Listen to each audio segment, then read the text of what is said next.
نحمده ونصلي ونسلم على رسوله النبي الكريم وعلى آله وأصحابه أجمعين. اللهم صل على سيدنا ومولانا محمد وعلى آل سيدنا ومولانا محمد وبارك وسلم صلاة وسلاما كثيرا كثيرا. توفیق الہی اپنے مرشد پاک کی برکت سے عشاء کی اس نشست میں فضائل ایمان کا درس چل رہا ہے. اللہ تعالیٰ اس درس کی برکت سے ہمارے ایمان کی حفاظت فرمائے اور موت تک قبر تک اللہ ہمارے ایمان کو سلامت رکھے. ایمان کی صفات اور اس کی خصلتوں کے بارے میں بات چل رہی ہے. گزشتہ کل جو حدیث مبارکہ کی جا رہی تھی جس میں اللہ کے حبیب صلی اللہ علیہ وسلم نے فرمایا کہ مسلمان وہ ہے کہ جس کی زبان اور ہاتھ سے دوسرے مسلمان محفوظ رہے، یعنی اس کی تکلیف سے، اس کی ایذا رسانی سے دوسرے مسلمان محفوظ رہیں. اور فرمایا کہ مومن وہ ہے جس سے لوگ اپنے جان اور اپنے مال کو مامون سمجھیں. یہ ایمان والا ہے کہ جس سے لوگوں کو امن حاصل ہو، سلامتی حاصل ہو. اور ایک دوسری روایت ہے، اس کے راوی حضرت فضالہ رضی اللہ تعالی عنہ روایت کرتے ہیں کہ رسول اللہ صلی اللہ علیہ وسلم نے یہ بات ارشاد فرمائی کہ مجاہد وہ ہے جس نے اللہ کی طاعت اور عبادت میں اپنے نفس سے جہاد کیا. مجاہد وہ ہے جس نے اللہ کی طاعت اور عبادت میں اپنے نفس سے جہاد کیا. اور مہاجر وہ ہے جس نے تمام چھوٹے اور بڑے گناہوں کو ترک کر دیا. اب یہاں اس حدیث مبارکہ میں پہلے جو تھا وہاں پر مسلم اور مومن کی تعریف اور پہچان بیان کی اللہ کے حبیب صلی اللہ علیہ وسلم نے کہ مسلم کون ہے، مسلمان کسے کہتے ہیں کہ جس کی زبان اور ہاتھ سے دوسرے مسلمان محفوظ رہیں. اور مومن اسے کہتے ہیں کہ جس سے لوگ اپنے جان اور اپنے مال کو مامون سمجھیں. اب اس میں مجاہد کی تعریف بیان کی اللہ کے حبیب صلی اللہ علیہ وسلم نے اور مہاجر کی تعریف بیان کی کہ مجاہد وہ ہے جو اللہ کی اطاعت اور عبادت میں اپنے نفس سے جہاد کرے. اب ہم نے سنا ہے کہ جہاد تو دشمن اسلام سے ہوتا ہے، اور یہاں پر اللہ کے حبیب صلی اللہ علیہ وسلم فرما رہے ہیں کہ اپنے نفس سے جہاد کریں. تو یاد رکھیے کہ دشمن اسلام سے جو جہاد کا موقع آتا ہے وہ تو کبھی کبھار آتا ہے، اور اس کا فیصلہ بھی ریاست کرتی ہے. آدمی اپنے طور پر یہ فیصلہ نہیں کر سکتا کہ جی کب جہاد فرض ہو گیا. ہاں، ریاست اگر یہ اعلان کر دے کہ دشمن سے جہاد کرنا اب فرض ہے، دشمن نے حملہ کیا ہے، اسے اپنے ملک کا دفاع کرنا ہے، اپنی زمین کا دفاع کرنا ہے، تو پھر جہاد اس علاقے کے قریب والوں پر، پھر اس کے قریب والوں پر، پھر اس کے قریب والوں پر درجہ بدرجہ فرض اور واجب ہوتا چلا جاتا ہے. لیکن یہ جو نفس کے ساتھ جہاد ہے، یہ جہاد ہمہ وقتی جہاد ہے. وہ جہاد تو وقتی ہے نا جب اس کا موقع آئے، لیکن یہ نفس سے جو جہاد ہے یہ ہمہ وقتی ہے، کیونکہ یہ نفس ہمارے اندر موجود ہے. ایک دشمن باہر کا ہے، ایک دشمن اندر کا ہے. تو یہ جو انسان کا نفس ہے یہ اندر کا دشمن ہے، اور اس سے جو جہاد ہے وہ ہمہ وقتی جہاد ہے. اب کوئی کہے کہ یہ نفس کیا چیز ہے، تو یاد رکھیے کہ نفس اللہ نے انسان کے اندر جو خواہشات رکھی ہیں، اسے آپ اس کا نفس بھی کہہ سکتے ہیں، اسے خواہشات بھی کہہ سکتے ہیں. اور اس کا ذکر اللہ نے قرآن میں بھی فرمایا، وما ابرئ نفسی ان النفس لامارۃ بالسوء، کہ کہ ان النفس لامارۃ بالسوء، یہ کیا ہے؟ یہ نفس امارہ ہے. اور نفس امارہ کی تعریف یہ ہے کہ جس کے اندر شر ہی شر ہو. یعنی ایسے لوگ دنیا میں موجود ہیں کہ جن کی زندگی کے اندر کسی قسم کا خیر نہیں ہے، خیر نام کی کوئی چیز موجود نہیں ہوتی. کیا مطلب؟ مطلب یہ ہے کہ وہ جو نفس ہے وہ نفس امارہ ہے. اور اسی طرح نفس امارہ پر جب آدمی محنت کرتا ہے، اس نفس کے رذائل کو اپنے اندر سے نکالتا ہے، اس رذائل کو فضائل کے ساتھ بدلتا ہے، ملکات کے ساتھ جب بدلتا ہے، تو پھر یہ اماریت سے یہ نفس نکل کر لوامیت کی طرف آتا ہے. اور لفظ لوامہ غنیمت ہے، لیکن ہونا چاہیے نفس مطمئنہ، کیونکہ اللہ نے نفس لوامہ کی قسم کھائی ہے، وَبِالنَّفْسِ اللَّوَّامَةِ، تو اللہ نے نفس لوامہ کی قسم کھائی. اب یہ نفس لوامہ کیا ہے؟ نفس لوامہ یہ ہے کہ جس کے اندر خیر اور شر، کبھی خیر کی طرف کبھی شر کی طرف، کبھی نیکی کی طرف کبھی برائی کی طرف، یہ نفس لوامہ ہے. اور ہونا چاہیے نفس مطمئنہ. اور نفس مطمئنہ کب بنتا ہے؟ اس سے قرآن کے اندر خطاب ہے، یا ایتھا النفس المطمئنہ ارجعی الی ربک راضیۃ مرضیہ فادخلی فی عبادی وادخلی جنتی. یا ایتھا النفس المطمئنہ، اے ایمان والے نفس، اے ایمان والی جان، چل اپنے رب کی طرف. ارجعی الی ربک، چل اپنے رب کی طرف. کس حال میں چل؟ اس حال میں چل کہ تو رب سے راضی ہے اور رب تجھ سے راضی ہے. تو یہ جو نفس مطمئنہ ہے، جس کے لیے اللہ کی طرف سے خطاب ہے، جس نفس کو ارجعی الی ربک راضیۃ مرضیہ فادخلی فی عبادی وادخلی جنتی، یہ خطاب کس کے لیے؟ اسی نفس کے لیے ہے جس کو اللہ کے حبیب صلی اللہ علیہ وسلم نے بیان فرمایا کہ مجاہد وہ ہے جس نے اللہ کی طاعت اور عبادت میں اپنے نفس سے جہاد کیا. اب نفس سے جہاد کیا ہے؟ نفس سے جہاد یہ ہے کہ اس کی خواہشات کو توڑنا، اس کی خواہشات کو پامال کرنا. اس نفس کے اندر خیر اور شر دونوں قسم کے تقاضے موجود ہیں، اور یہ اللہ نے رکھے ہیں. فَأَلْهَمَهَا فُجُورَهَا وَتَقْوَاهَا، اس میں خیر کے تقاضے بھی ہیں، اس کے اندر شر کے تقاضے بھی ہیں. اور شر کے تقاضے اس لیے ہیں کہ اگر انسان کے اندر شر کے تقاضے نہ ہوں، برائی کے میلانات نہ ہوں، برے خیالات نہ ہوں، تو پھر اس کی نیکی کے اندر سے مشقت ختم ہو جائے گی. نیکی میں جو مشقت ہے اسی لیے تو ہے نا کہ رکاوٹ موجود ہے. اور جب رکاوٹ ہی ختم ہو جائے، کوئی خیالات نہ آئے، کوئی وساوس نہ آئے، کوئی اندر سے میلانات نہ ہو برائی کی طرف، تو پھر کیا ہوگا؟ پھر یہ ہوگا کہ پھر اس کو اجر کس بات کا ملے گا؟ اجر تو اسی بات کا ملتا ہے نا کہ اندر رکاوٹ موجود ہے. فرشتوں کے اندر یہ رکاوٹ نہیں ہے، فرشتوں کے اندر میلانات نہیں ہے.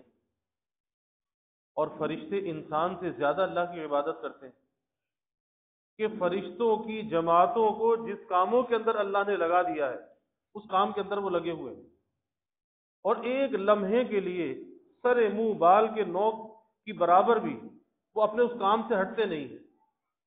کوئی کھڑا ہے، کوئی رکوع میں ہے، کوئی سجدے میں ہے، جس کو جس حالت میں اللہ نے لگا دیا اللہ کی تسبیح، اللہ کی پاکی، اللہ کی عظمت اور بڑائی کو بیان کر رہا ہے. لیکن سب کچھ کرنے کے باوجود فرشتوں کے لیے کوئی اجر و ثواب نہیں، ان کے لیے درجات کی بلندی نہیں. لیکن ایک انسان کے اندر یہ جو رکاوٹیں ہیں نا اندر کی، فَأَلْهَمَهَا فُجُورَهَا وَتَقْوَاهَا، کہ یہ خیر اور شر کے جو تقاضے اس کے اندر ہیں، یہ چاہتا ہے نیکی کرنا، اندر سے رکاوٹ آتی ہے، نفس رکاوٹ ڈالتا ہے، کیونکہ نفس کو اس نیکی کے کرنے میں مشقت محسوس ہوتی ہے. اب نفس جو ہے وہ آزادی چاہتا ہے، نفس جو ہے لذات اور شہوات کا طالب ہے جس کے اندر اسے مزہ آئے. تو انسان کا نفس مزے کا طالب تو ہے لیکن مشقت کا طالب نہیں ہے، مشقت کے بوجھ کو برداشت نہیں کرتا. اب اس نفس کو مزہ کس میں آتا ہے؟ کس چیز میں آتا ہے؟ گناہ میں آتا ہے. اس کو جو لذت ملتی ہے وہ شہوت سے ملتی ہے، وہ گناہ سے ملتی ہے. تو یہ گناہ کا طالب ہے، چاہتا ہے کہ گناہ کر تو مجھے لذت اور مزہ آئے. اور نیکی ایک اس کے اوپر قید ہے، ایک پابندی ہے، ایک بوجھ ہے. اس نیکی سے یہ بھاگتا ہے، دور بھاگتا ہے. انسان کو غفلت میں ڈالتا ہے. نماز کا وقت ہو گیا تو کہتا ہے ابھی تو اذان ہوئی ہے نا، ابھی تو 15 منٹ پڑے ہیں جماعت میں، ابھی تو دکان پر آرام سے بیٹھ، تھوڑی دیر کے بعد چلے جانا. ہوتے ہوتے یہاں تک کہ جماعت نکل جاتی ہے، مسجد میں نہیں آنے دیتا. کیا ہے؟ یہ نفس اندر سے رکاوٹ بنتا ہے. کسی نیکی کا موقع آیا، کوئی ذکر کا، کوئی تلاوت کا، ہاں ٹھیک ہے کر لیتے ہیں، اچھا تھوڑی دیر میں کر لیتے ہیں، اچھا تھوڑی دیر میں کر لیتے ہیں، اچھا شام کو کر لیتے ہیں، اچھا صبح کر لیتے ہیں، اچھا آج نہیں تو کل کر لیتے ہیں. اب یہ ٹال مٹول ہے. کس کی طرف سے ہے؟ انسان کے نفس کی طرف سے ہے. یہ نفس اندر سے رکاوٹ ڈال رہا ہے. تو اس کا علاج کیا ہے؟ اس کا علاج یہ نہیں کہ جو نفس کہے اس کی بات کو مان لیا جائے. اس کا یہ علاج نہیں ہے. نفس اگر یہ تقاضا کرے کسی نامحرم کو گھور لے، کسی نامحرم کو تک لے، تو کیا اس نفس کی خواہش کو پورا کیا جائے؟ اگر یہ کہتا ہے کسی کو جھوٹ بول کر دھوکہ دے دے، ملاوٹ کر کے دھوکہ دے دے، تو کیا اس کی خواہش کو پورا کیا جائے؟ نہیں، اس کا یہ علاج نہیں ہے. اس کا جو علاج ہے وہ مخالفت نفس ہے، جسے جہاد کا درجہ دیا گیا کہ یہ اصل جہاد ہے. اگر جہاد کرنا ہے اپنے نفس سے جہاد کرو، اس نفس سے لڑائی لڑو، اس نفس کو شکست دو. اس نفس سے شکست مت کھاؤ، بلکہ اس نفس کو شکست دو کہ کہیں پر کوئی نامحرم آ جائے، بے پردہ عورت سامنے سے آ جائے، اب یہاں پر اپنے نفس سے مکالمہ کرو کہ اگر تو نے دیکھا تو جہنم میں، اگر نہ دیکھا تو جنت میں. بول کیا چاہتا ہے؟ کیا جہنم کے عذاب کو برداشت کر سکتا ہے؟ نہیں کر سکتا. تو نظر کو جھکا لینا چاہیے، فوراً اپنی نظر کو نیچے جھکا لینا چاہیے. یہ ہے مجاہدہ، اس نفس سے لڑنا، نیکی کے موقع پر نیکی کرنے کے لیے نفس سے لڑنا، اور گناہ کے موقع پر گناہ سے بچنے کے لیے اس نفس سے لڑنا. یہ نہیں ہے کہ اپنی لگام اس نفس کے حوالے کر دے کہ جہاں یہ لے جائے وہاں چلا جائے، جو یہ کہے اس کا کہنا مان لے. تو پھر اللہ کا بندہ ہے یا نفس کا بندہ ہے؟ کس کا غلام ہے؟ اللہ کا غلام ہے یا نفس کا غلام ہے؟ کس کا غلام ہے؟ خواہشات کا غلام ہے. کیونکہ نفس و خواہشات کے تابع کرنا چاہتا ہے. اور ہماری زندگی کس کے تابع ہونی چاہیے؟ اللہ اور اس کے رسول کے حکموں کے تابع زندگی ہونی چاہیے، خواہشات کے تابع نہیں ہونی چاہیے. کیونکہ جتنا خواہشات کے تابع زندگی کو گزارے گا اتنا اللہ سے دور ہوتا چلا جائے گا. تو یہ مجاہدہ ہے، یہ لڑائی ہے جو اپنے نفس سے لڑنی ہے. اور اس لڑائی پر جو اجر رکھا ہے نا اللہ نے، اس نفس سے جو لڑنے پر اجر ہے. ہم یہ سمجھتے ہیں کہ شاید نماز پڑھنے میں اجر ہے. بے شک نماز تو فرائض میں سے ہے اور مقدم فریضہ ہے، اس میں بھی اجر ہے اور اس میں بھی قرب ہے. لیکن اس نفس سے لڑنے میں جو اللہ نے اجر رکھا ہے وہی رکھا ہے جو فرض نماز میں رکھا ہے. اس لیے ہی جو مجاہدے کا ذکر کیا اللہ کے حبیب صلی اللہ علیہ وسلم نے کہ مجاہدہ وہ ہے، مجاہد وہ ہے کہ جو اللہ کی اطاعت اور عبادت میں اپنے نفس سے جہاد کرے، یعنی مجاہدہ کرے، مشقت کو برداشت کرے. اب مجاہدہ دو قسم کا ہوتا ہے. ایک مجاہدہ فرض درجے کا مجاہدہ ہے اور ایک مجاہدہ مستحب درجے کا مجاہدہ ہے. فرض درجے کا مجاہدہ تو یہ ہے کہ جب کسی نیکی کا موقع آئے، اللہ کا منادی پکارے، اس کی پکار پر اللہ کے گھر میں حاضر ہو جائے. یہ فرض درجے کا مجاہدہ ہے. کیونکہ جس طرح سے گناہ کا کرنا گناہ ہے، اسی طرح سے نیکی کو ٹال دینا یہ بھی تو گناہ ہے نا. نماز کو قضا کر دینا یہ بھی تو گناہ ہے. تو نیکی کو اس کے موقع پر، اس کے وقت پر انجام دینا. اب یہاں پر کیا ہے؟ فرض درجے کا قرب ہے، کیونکہ یہ مجاہدہ فرض درجے کا مجاہدہ ہے. اسی طرح سے گناہ کا موقع آ گیا کہ مسجد سے نماز پڑھ کے نکلا، سامنے کو بے پردہ عورت آ گئی. آج تو فحاشی، بے پردگی عام ہے، اور اس میں انسان کے ایمان کا امتحان بھی ہے. اس کا ایمان کس درجے کا ہے؟ آیا نظر کو جھکاتا ہے یا نظر کو اٹھاتا ہے؟ کیا کرتا ہے؟ امتحان ہے. اور یاد رکھیے کہ آج ہم کہتے ہیں نا کہ بڑا مشکل ماحول ہے، بڑی بے حیائی ہے، بڑی جو ہے وہ بے پردگی ہے، فحاشی ہے، عریانی ہے. تو یہ بات بھی ذہن میں رکھنی چاہیے کہ جہاں پر رکاوٹیں زیادہ ہوتی ہیں، جہاں پر مشکلات زیادہ ہوتی ہیں، وہاں پر اللہ کے تعلق کو حاصل کرنے کے مواقع بھی زیادہ ہوتے ہیں. ایک آدمی ہے، اس کو کوئی گناہ کا موقع ہی نہ ملے، گھر کے اندر بند بیٹھا ہوا ہے. اب گھر کے اندر بند بیٹھا ہے تو کوئی مجاہدہ نہیں، کوئی مشقت نہیں. اگر وہ گناہ سے بچ رہا ہے تو اس کا کمال نہیں، کیونکہ اس کے جو مواقع ہیں وہ اسے میسر نہیں. یہ ایک آدمی آنکھوں سے اندھا ہے، وہ اندھا ہے، وہ کہتا ہے جی میں تو بد نظری نہیں کرتا، تو کون سے کمال کی بات ہے، کیونکہ دیکھنے کی صلاحیت اس کے پاس نہیں. ایک آدمی نامرد ہے، وہ کہتا ہے جی میں زنا نہیں کرتا، تو کوئی کمال کی بات نہیں، کیونکہ اس کے پاس وہ صلاحیت ہی موجود نہیں.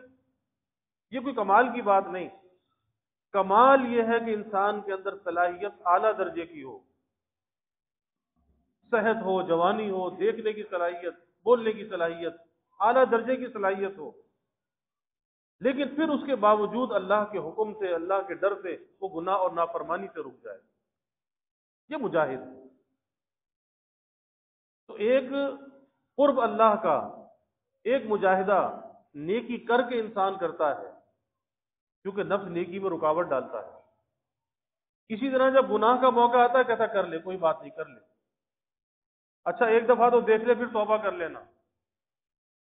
اور وہ ایک دفعہ کا دیکھنا بار بار دیکھنے کا ذریعہ بن جاتا ہے، کیونکہ بھلا گناہ کا علاج کبھی گناہ سے ہو سکتا ہے؟ یہ تو گناہ کی جڑوں کو پانی دینا ہے نا، اس کی آبیاری کرنا ہے، اس کی جڑوں کو مضبوط کرنا ہے. اس کا علاج دیکھنا نہیں ہے، اس کا علاج نہ دیکھنا ہے، مجاہدہ ہے. اور یہ جو مجاہدہ ہے نا، کہ نماز پڑھی تھی، فرض نماز پڑھی تھی، یہاں سے قرب لے کے نکلا، باہر آ گیا، سڑک پر پہنچا، بد نظری کا موقع آ گیا، گناہ کا موقع آ گیا. اب ایمان کشمکش کے اندر ہے کہ کیا کرے کیا نہ کرے، ایمان کشمکش میں آ گیا. اب یہاں پر اس نے اپنی نظر کو جھکا لیا. کس لیے؟ اللہ کا حکم ہے قل للمؤمنین یغضوا من ابصارہم. اللہ کے حبیب صلی اللہ علیہ وسلم سے کہا گیا کہ آپ ایمان والے مردوں سے کہہ دیجئے، قل للمؤمنات، ایمان والی عورتوں سے کہہ دیجئے اپنی نظروں کو نیچا رکھیں. اس کا فائدہ کیا ہو؟ اور اپنی شرمگاہوں کی حفاظت کریں. وَيَحْفَظُوا فُرُوجَهُمْ. اس کا فائدہ کیا ہوگا؟ ذَلِكَ أَزْكَىٰ لَهُمْ. تمہیں پاکی حاصل ہوگی، طہارت حاصل ہوگی. تو پتہ یہ چلا کہ نظر کو جھکا کر پاکی اور طہارت حاصل ہوگی. اور اگر اس نظر سے دیکھ لیا تو کیا ہوگا؟ اللہ کے حبیب صلی اللہ علیہ وسلم نے فرمایا کہ یہ نظر شیطان کے زہر آلود تیروں میں سے 2 تیر ہیں. شیطان کے زہر آلود تیروں میں سے 2 تیر ہیں کہ شیطان ان تیروں سے شکار کرتا ہے. نظر اس کی ہے لیکن شکار اس کو شیطان کر لیتا ہے. کہتا دیکھ لے، کوئی بات نہیں، پھر توبہ کر لینا. اور یہ شکار ہو جاتا ہے شیطان کا، اس کی چال کا شکار ہو جاتا ہے. اب یہ موقع ہے اللہ کے قرب کو حاصل کرنے کا. میں نے عرض کیا نا کہ جہاں رکاوٹیں زیادہ ہوتی ہیں وہاں پہ قرب کے مواقع بھی زیادہ ہوتے ہیں. اب یہ موقع ہے، یہاں پر نظر کو جھکا لے، نظر نیچی کر لے. جو ثواب مسجد میں فرض نماز پڑھ کے حاصل ہوا وہی ثواب سڑک پہ نظر کو بچا کر بھی حاصل ہوا، کیونکہ یہ نماز پڑھنا بھی فرض تھا اور وہاں پہ گناہ سے بچنا بھی فرض تھا. تو یہ مجاہدہ فرض درجے کا مجاہدہ ہے، فرض درجے کا مجاہدہ. لیکن ایک مجاہدہ مستحب درجے کا ہے، اور اس مستحب درجے کے مجاہدے کا جو فائدہ ہے اس فرض درجے میں ہوتا ہے. وہ کیا ہے؟ وہ یہ ہے کہ جائز چیزوں کے اندر، مباحات کے اندر اپنے نفس پر رکاوٹ ڈالنا، اپنی خواہشات پر رکاوٹ ڈالنا. بہت سے کام ہیں کہ جو اپنی ذات میں تو جائز ہوتے ہیں، مباح ہوتے ہیں، گناہ نہیں ہوتے، لیکن گناہ کا ذریعہ اور سبب بن جاتے ہیں. تو ان جائز اور مباح کاموں کے اندر اپنے نفس پر تھوڑی قید اور پابندی ڈالنا. مثلا کسی سے ملنے کو جی چاہتا ہے تو کسی سے ملاقات کرنا مستحب عمل ہے، لیکن جب ملاقات ہوگی ہے تو جائز، جب وہاں بیٹھ کر باتیں ہوں گی تو کیا ہوگا؟ غیر کا تذکرہ ہوگا، اور جب غیر کا تذکرہ ہوگا تو کیا ہوگا؟ غیبت ہوگی، تو وہ جائز جو ہے وہ ناجائز کا ذریعہ بن جائے گی، وہ جائز ناجائز کا ذریعہ بن جائے گی۔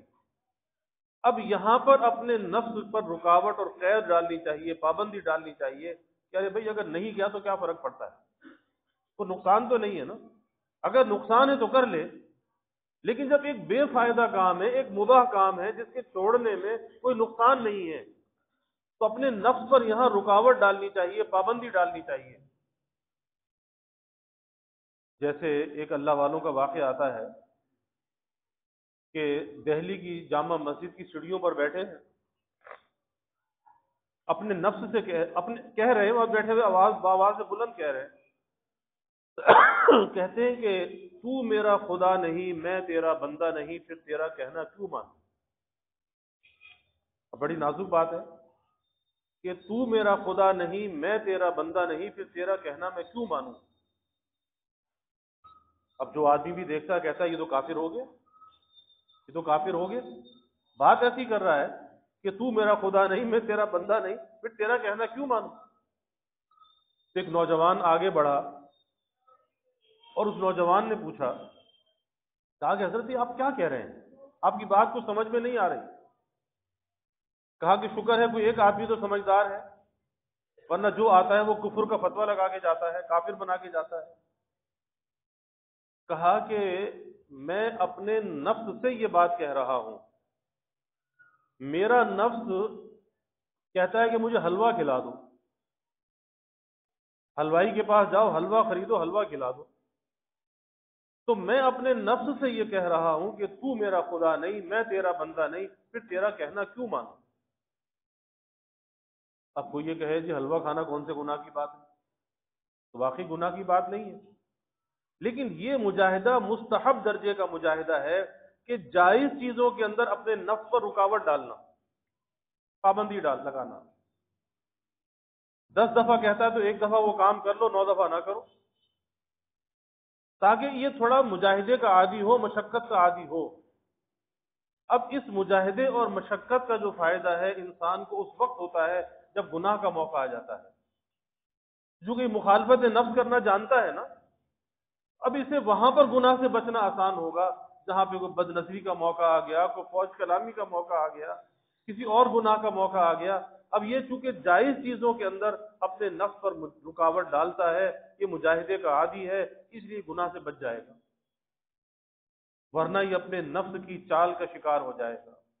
تو یہ مجاہدہ مستحب درجے کا مجاہدہ، جیسے بزرگوں نے فرمایا کہ آدمی دسترخوان پر بیٹھا ہے، اب دسترخوان پر مختلف قسم کے کھانے رکھے ہوئے ہیں، وہاں پہ قورمہ بھی ہے، وہاں پہ بریانی بھی ہے، وہاں پر جو ہے سلاد اور چٹنی بھی ہے، رائتا بھی ہے، تو انسان کا نفس اندر سے یہ کہتا ہے کہ جو سب سے اعلیٰ درجے کی چیز ہے پہلے وہ کھاؤ، اور یہ کھانا جائز ہے، ناجائز نہیں ہے، گناہ نہیں ہے، جائز۔ لیکن فرمایا کہ تھوڑا سا مجاہدہ کرو، اس نفس کی خواہش پر چوٹ مارو کہ جو سب سے کم درجے کی چیز ہے پہلے اس سے شروع کر دو، اب یہ مجاہدہ ہے، پھر بعد میں اعلیٰ درجے کی چیز بھی کھا لو۔ اب یہ کیا ہے؟ اس کی خواہش پر چوٹ مارنا، اسے تھوڑے سے مشقت اور مجاہدے کے اندر مبتلا کرنا۔ اب اس کا فائدہ کب ہوگا؟ اس کا فائدہ گناہ کے موقع پر ہوگا کہ جو آدمی مخالفت نفس کا عادی ہوگا، اس نفس کی خواہش کو پامال کرنا جانتا ہوگا، وہ گناہ کے موقع پر اپنے آپ کو گناہ سے بچا لے گا، ورنہ پھر وہی ہوگا جیسا آج کل لوگ کہتے ہیں جی گناہ سے بچنا تو بڑا مشکل ہے، کیسے بچیں، کیسے گناہ سے بچیں، آج ماحول ایسا ہے۔ تو یہ الزام تو اللہ پر ہے کہ اللہ نے ایسی چیز سے بچنے کا حکم دیا جس سے ہم نہیں بچ سکتے، یہ الزام تو اللہ پر لگا رہا ہے، اور اللہ قرآن میں کہتا ہے لا یکلف اللہ نفسا الا وسعها، کہ اللہ نے کسی ایسی چیز کا مکلف نہیں بنایا جو انسان کے اختیار میں نہ ہو، اور یہ کہتا ہے جی میرے اختیار میں نہیں، تو پتہ چلا کہ اختیار میں تو ہے لیکن اس کے نفس کی شرارت ہے، بچ سکتا ہے رک سکتا ہے، لیکن اپنے نفس سے یہ مغلوب ہے، یہ شکست خوردہ ہے، اس کے نفس نے سے شکست دے رکھی ہے، اس لیے کہ چاروں شانے اس کے سامنے چت ہو جاتا ہے۔ تو اپنے نفس سے مکالمہ بھی کرنا چاہیے، اس نفس سے باتیں بھی کرنی چاہیے، یہ نہیں کہ جو اس نے کہا وہ کر لو، اور اس کی خواہش کو توڑنا بھی چاہیے۔ خواجہ صاحب رحمۃ اللہ علیہ نے فرمایا نا کہ جو نہ چت کر سکے نفس کے پہلواں کو، جو نہ چت کر سکے نفس کے پہلواں کو، ارے یوں ہاتھ پیر ڈھیلے بھی نہ ڈالے۔ یہ نہیں کہ اس کے آگے ہاتھ پیر ڈھیلے ڈال دیے بس کہ میں تو گناہ سے نہیں بچ سکتا، مجھ سے تو نماز نہیں پڑھی جاتی، نہیں۔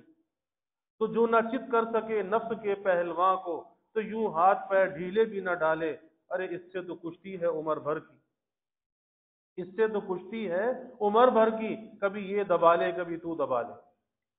اس کے آگے شکست نہیں ماننی چاہیے بلکہ اس کا مقابلہ کرنا چاہیے۔ اللہ تعالی ہمیں عمل کی توفیق عطا فرمائے۔ وآخر دعوانا الحمد للہ رب العالمین والعاقبۃ للمتقین والصلاة والسلام علی اشرف الانبیاء والمرسلین اللہم صل علی سیدنا و مولانا محمد وعلی آل سیدنا و مولانا محمد وبارک وسلم ربنا آتنا فی الدنیا حسنہ وفي الآخرة حسنة وقنا عذاب النار ربنا أتمم لنا نورنا واغفر لنا إنك على كل شيء قدير اللهم أعنا على ذكرك وشكرك وحسن عبادتك اللهم وفقنا لما تحب وترضى من القول والعمل والفعل والنية والهدى إنك على كل شيء قدير اللهم ارزقنا حبك وحب حبيبك صلى الله عليه وسلم اللهم ارزقنا شهادة في سبيلك واجعل موتنا ببلد رسولك یا اللہ یا رحمان یا رحیم یا کریم یا ارحم الراحمین یا اکرم الاکرمین۔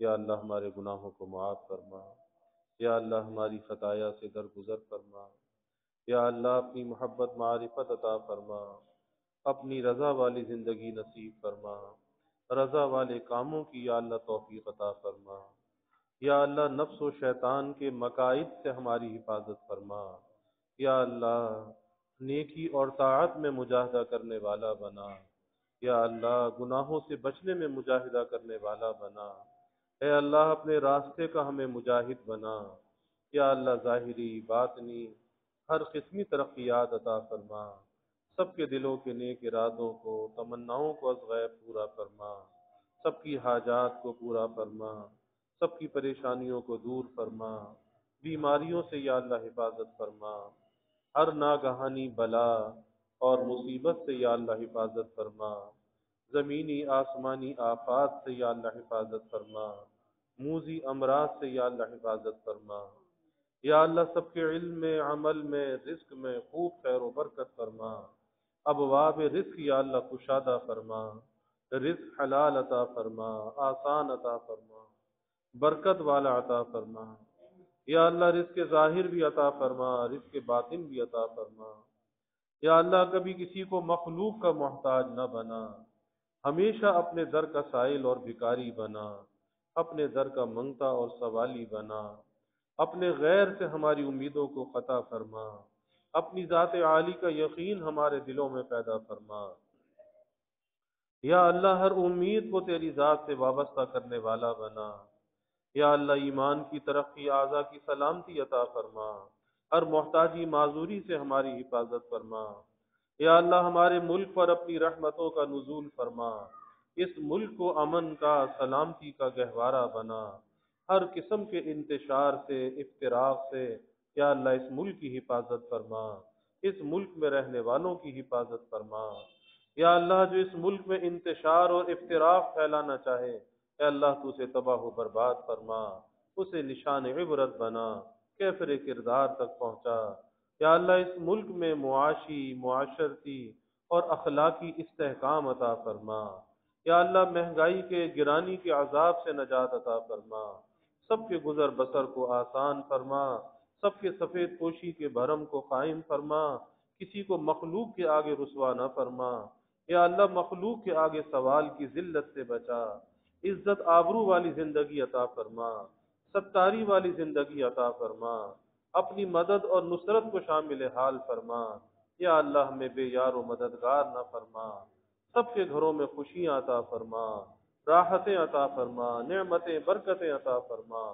گھروں کے ماحول کو جنت کا نمونہ بنا، آپس میں محبت الفت پیدا فرما، نفرت کو عداوت کو یا اللہ دور فرما، سب کی اولادوں کو نیک صالح بنا، آنکھوں کی ٹھنڈک بنا، والدین کے لیے راحت کا ذریعہ بنا، اولاد کا مستقبل یا اللہ تابناک بنا، والدین کو اولاد کی خوشیاں دیکھنا نصیب فرما، یا اللہ جو بے اولاد ہے نیک صالح اولاد عطا فرما، جو اولاد نرینہ چاہتے ہیں نیک صالح بیٹے عطا فرما، جو بچے بچیاں یا اللہ بے نکاحے بیٹھے ہیں ان کے لیے نباہ والے جوڑ کے رشتے عطا فرما، تمام والدین کو اس فریضے سے سبکدوش فرما، والدین کی آنکھوں کو ٹھنڈک اور راحت عطا فرما، یا اللہ ہماری اس مسجد کی توسیع اور تعمیر کے مرحلے کو آسان فرما، دار القرآن کے قیام کو آسان فرما، اے اللہ اس کی ہر ضرورت کو از غیب پورا فرما، ہر رکاوٹ سے یا اللہ محفوظ فرما، یا اللہ مستقبل کی ضروریات کا غیب کے خزانوں سے انتظام فرما، یا اللہ جو بھی معاونین ہے یا اللہ اپنے پاس سے بہترین جزا عطا فرما، انہیں شاد و آباد فرما، یا اللہ دارین کی نعمتوں سے مالا مال فرما، یا اللہ جو ہم نے مانگا وہ بھی عطا فرما، جو نہ مانگ سکے وہ بھی عطا فرما، ہمیشہ اپنے سے مانگنے والا بنا، ہمیشہ ہماری دعاؤں کو قبول فرما، یا اللہ ہماری مسجد میں یہ جماعت آئی ان کا آنا ہماری بستی کے حق میں مبارک فرما، اس محنت کو اپنی بارگاہ میں قبول فرما، اخلاص عطا فرما، نفسانیت سے بچا، اعجاب نفس سے حفاظت فرما، دین کے ادنا سے خدام میں ہمیں شامل فرما، یا اللہ اپنی رحمتوں کا برکتوں کا راحتوں کا نزول فرما، زحمتوں کو دور فرما، عافیت دارین ہمیں عطا فرما، ربنا تقبل منا انك انت السميع العليم وتب علينا انك انت التواب الرحيم وجزى الله عنا محمدا صلى الله عليه وسلم ما هو اهله وصلى الله تعالى وسلم على النبي الكريم آمين برحمتك